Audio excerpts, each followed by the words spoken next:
Welcome to PM Movie Recaps. Today's pick is a horror and thriller of 2021, Digging to Death. If you're ready, let's enjoy the video. David just bought a new house after his divorce. His daughter, Jessica, has come to help him move into his new home and to also provide some emotional support to him. But David doesn't look like someone in need of emotional support, as he seems very excited about his new home. He takes Jessica to give her a tour around the house, and then David finds a secret door inside a closet. Just at the bottom of the secret door he finds a $100 bill, which he excitedly shows to his daughter. With the money David found, they ordered Chinese food for dinner. David thanks Jessica for helping him move in and says he's really looking forward to this new chapter in his life. During their conversation about their respective lives, Jessica says that she's concerned about her health insurance, as it won't fully cover the treatment for her heart condition. David tells her not to worry about the money, as he's quite confident on getting a promotion at work. He proudly promises to help Jessica with their medical bills. After dinner, Jessica leaves and asks her dad to call her if he needs anything. Next day, David calls a landscaping agency to take care of his yard. After taking a proper inspection of David's property, the landscaping agent leaves, saying that he'll come back in a week with all that he needs for the job. In the afternoon, David gets visited by his friend Mark. Mark asks David on how his move has been and if everything has been settled out. David then replies that he's left to dig a hole for a septic tank. Mark finds it weird that David isn't hiring someone else to set up the subject tank, but David claims that he knows how to do it and doesn't want to spend the money on something which he can do on his own. Later he starts digging a hole for the septic tank and ends up finding a box buried in the ground. He takes the cover off the box and finds a dead body and a lot of cash. David carefully takes out a stack of cash from the box and covers the box back with sand. He goes inside his house and finds the money to be real. He then starts to talk to himself on what he should do about the money and a dead body buried in his backyard. Sensible thing would be to call the police, but that means he won't get to keep the money. David finds himself in quite a dilemma at night. He wakes up to the sound of someone walking downstairs. He gets up to check and finds nothing. The next day he goes to the office and gets high praise from his boss for his recent work. His boss then shows him the office which he would get after the promotion. David's worried about the money that's in his backyard. So he goes to a banking consultant to get some advice. He lies that his uncle has a large amount of cash that he wants to deposit in a bank. But the consultant warns him that depositing a huge amount of cash without any source will alert the IRS and bring more trouble. So if David wants to keep the money to himself, he has to keep it secret. He takes all the money out of the box and starts counting it. In total he finds out that there is $3 million.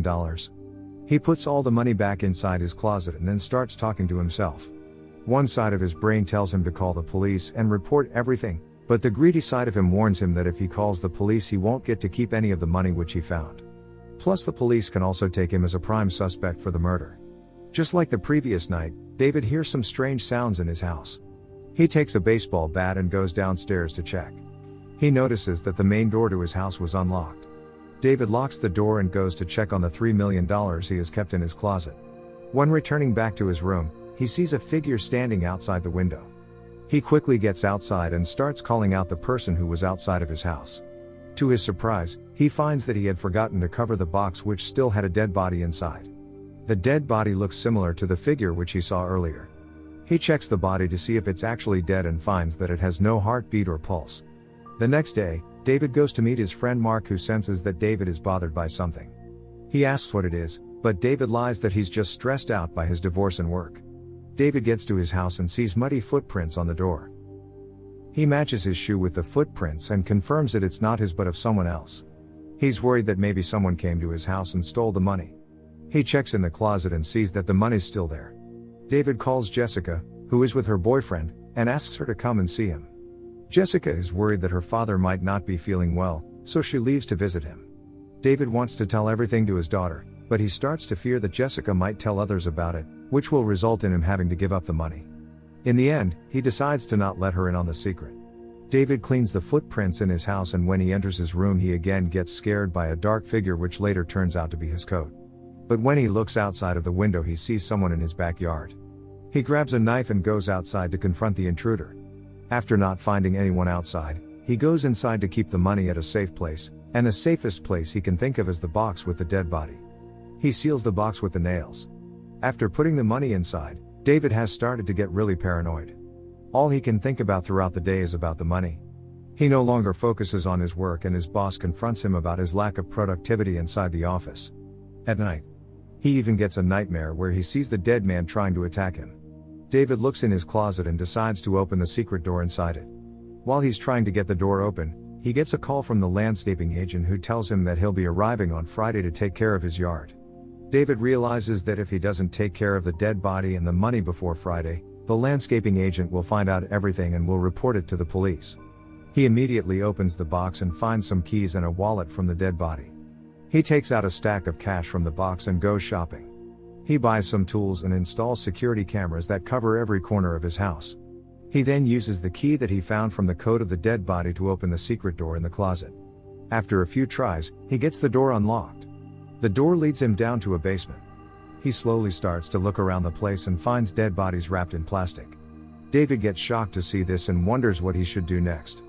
He contemplates calling the police, but in the end he decides not to at night. His newly installed security alarm wakes him up, indicating there's an intruder walking outside his house. David looks through the security camera footage and finds the dead man standing outside his door. He now believes that the person whom he found in the box is actually alive and is trying to take the money away from him. The mysterious man moves away from his door and David pursues him with a bat in his hand. He goes outside and cuts his feet on a broken piece of mud. He slowly moves towards the box as he expects the mysterious man to be hiding inside of it. He grabs the dead body and shouts that he's found out about him. He tells him to stop playing dead but gets no response back. David is now truly gone insane and he's no longer sure of what is true and what is false. The next day he finds himself sleeping next to the dead body. He quickly gets out of the box and sees that the money is still there. David checks the time and sees that he's late for work. He gets ready and gets in his car, and just when he's driving away, he sees the dead man staring right at him. David gets out of his car and the dead man starts to move to go back inside the box. David tells him that he already saw him, so he should quit pretending to be dead, but the dead man pays no attention to him and goes back inside the box. David grabs him and tells him to quit playing around, but the dead body, as usual, doesn't respond back. In a bid to make him confess that he's actually alive, David grabs a chainsaw and uses it to cut his leg. Despite being mutilated, the man doesn't cry out and he's as dead as he could be. David reaches work with blood on his shirt. His boss is clearly not happy with this and starts to question him for his unprofessional behavior. In return, David screams back at his boss and ends up getting fired from his job. David drives back home saying he doesn't need the job, as he has $3 million sitting in his house. Upon reaching the house, he sees that the landscaping agent has already arrived and seen the dead body in the box. He tells David to stay away from him and he's going to call the police. But before he could do that, David grabs a hammer and hits the landscaping agent on his head. Out of fear of losing all the money, David commits a murder. He wraps the dead body of the landscaping agent in plastic and puts it in his basement beside all of the other dead bodies. He does the same to the other dead body which has been in the box since he moved into his house. He starts to clean the blood from his face and his inner self tells him that he did the right thing by killing the landscaping agent or he'd have stolen his money away from him. David had promised to meet Mark, but since he didn't show up, Mark gets concerned and decides to go check on him. David goes to sleep and once again the security alarm goes off and he sees someone standing inside his house. He goes downstairs with his baseball bat and without realizing that it's actually his friend, David attacks Mark. David is going really insane and paranoid because of the money. He believes that Mark is there to steal his money, so he ends up killing his own friend.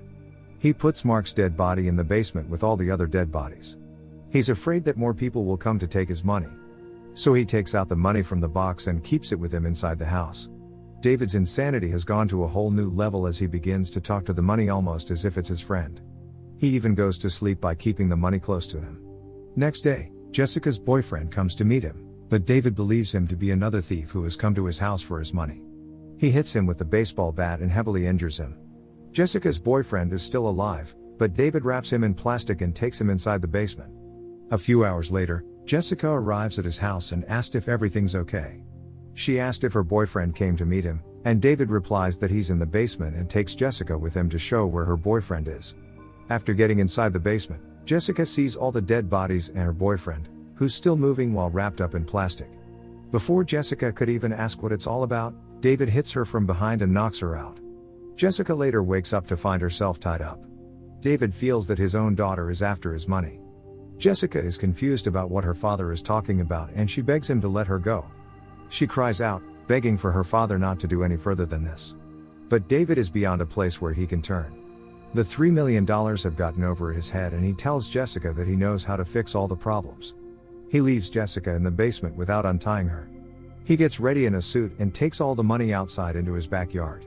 He throws the money in the box and pours gasoline all over it. He plans to burn all the money, which has been the root of everything bad that has happened recently, but he simply can't bring himself to burn all that money. The greed has taken over him so much that he decides to do something extreme.